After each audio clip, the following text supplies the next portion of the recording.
Hi, so my name's Mrs. Moore and I'm here today to show you, as a parent or a carer, how to use Google Classroom to help and support your student at our school. So, first of all I've done is I've gone onto a Google webpage and I'm going to get ready to go to Google Classroom. Now, up here you'll notice this icon here, and this is my personal icon. So if you are sharing a device with somebody else or a student has their own personal Google account, this sometimes can get a little bit mixed up. So what I'm going to do is I'm going to show you, I haven't signed into my student account as a pupil, but I'm going to show you what happens when you do this. So I'm going to go to Google Classroom, and I'm going to just click on sign in. Now, because I'm gone in as logged into my teacher account up here, you can see it's going to open my Google Classroom. So if you're sharing a device across siblings, maybe it could end up that you can't get across quite as straightforward as that. So just all you have to do is click on the little icon, and this could be, you could have done it from Google. We'll take it back to Google for you. Any Google web page, you'll see the little icon up here at the top. Just click on it. You can press sign out of all accounts, or you can log in with your account. So this is my student account, just to show you, to demo today about how to use Google Classroom. So you see it's gone back, and this is the problem sometimes with Google Classroom. If you don't sign out, you don't click on it and sign out of accounts, sometimes it will just keep going back to that first account. So again, all I've done is clicked on it and gone back to my student account there. So to log in with your student account, it's your date of birth, followed by your initials at stjohnplessington.com, and then your password. If you're not sure what your password is, speak to your form tutor and they will sort that out for you. So in Google Classroom, all your child's classes will be here. I'm only in one class, but all the classes will be there. If I just click on the teacher one, there you go, you can see all the teacher classes that I'm in as a member of staff. How do you know if your child has got some work to do? So there's many different ways of doing it, but these are the best ones. If you go into Google Classroom, you'll see all the classes listed, and it'll tell you straight here on the top what is due in. So we can see that there's some work due in on tomorrow and some work due in on Wednesday. So you can click directly on that link and it will take you to the assignment to complete it, and the task is all there. I'm just going to go back to home, so again, to see where you are, or you can click on the to-do list. The to-do list will tell you what you've got going on. Now, a lot of our students prefer the to-do list. You can see what you've got coming up this week across all your classes in one place. So this week I've got 2 tasks. Next week I've got nothing scheduled or later on. But notice up here, no due date. Sometimes work that's ongoing hasn't got a due date, so it'll be listed up here at the top. Now, just keep an eye on that, and that again, you see that's all classes. You can select your separate classes.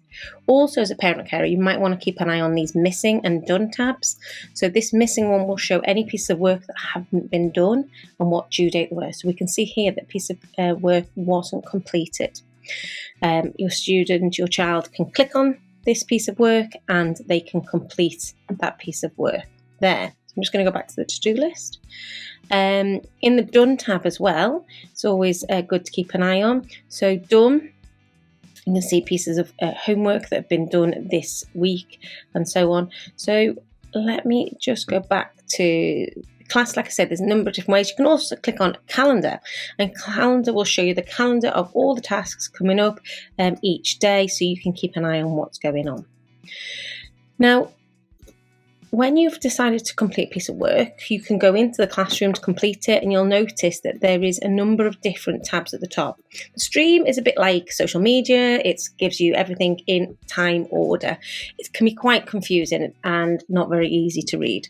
Classwork often will have topics, so you can click and see there's a piece of work to do on mechanics and so on, which can help a student go back to a relevant topic, to find work that's appropriate, to help them and support them with what they're currently doing. So when you go to do a piece of work, like I said, you can do it from classwork, stream, to-do list, calendar. There's a number of ways of finding that piece of work. So I'm just going to go back to the home page again, and I am going to go into to-do list to do it from here, and this piece of homework needs completing. So I'm going to read the bit I've got to do, and I'm going to click on this Google form. Now, sometimes some of our students have problems logging in. I'm going to see if this does it. It doesn't. So I've gone straight in with my student account. If it's not letting you access, it is probably because it's not going in with your student account. All our Google Forms will only work with our student account, so something that says at stjohnpleasanton.com. If it's reverted back to your personal account, then it will not let you in. So just check you're signed out again of any personal accounts. So you can then complete the tasks and then submit that piece of work, and that will be done. Then when you've completed a piece of work, you just click mark as done. Another kind of task that you may have is to complete a piece of a Google Doc here. So it says, please write your name in the Google Doc and submit it. There's no Google Doc here because all you do to create Google Docs is go up to this add or create, and you can make a Google Doc there. And Google Docs are fantastic because they'll save automatically. And then when you're finished with it, you just press hand in. And then if I go back to my coursework, it's already in there, and I just press hand in. Now, our teachers can comment on work and provide feedback to your students. So they will, if you download the Google Classroom app or you have the app on the computer, it will come up with notifications if you have a Chromebook, or you can just click on the submitted piece of work and see. So here, this has been submitted, this piece of work, but it hasn't been completed. Now, sometimes students forget to attach something or aren't sure what to do. So this person here has submitted the work. There's nothing attached. They were asked to do something. The teacher has made a comment here. So the student can write back, explain they don't understand what to do. They could ask for some help, or you can just click on submit and get on with that piece of work. Again, if you're trying to support your student, you might want to have a little look at the work that's been submitted. So I'm just going to go into the to-do list again, and I'm going to just look at the done things. So what has been done? So this one here has been handed in.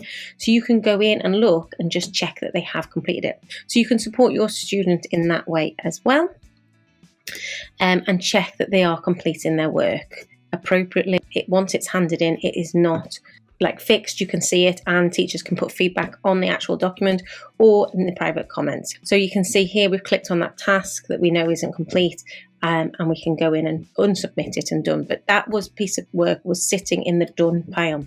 So sometimes our clever little students who are trying to get away without doing any homework will click on a task and just press done. Okay, and then it'll appear in their done list, and they'll show you there very proudly that they've done all their homework. But maybe it's worth just having a little look to check that work is to the absolute best standard. Hope that has been helpful. I hope that has given you a little bit of an idea of some of the problems, how you can use Google Classroom, and ways that you could check that your student, your child, is completing their work appropriately. Thank you.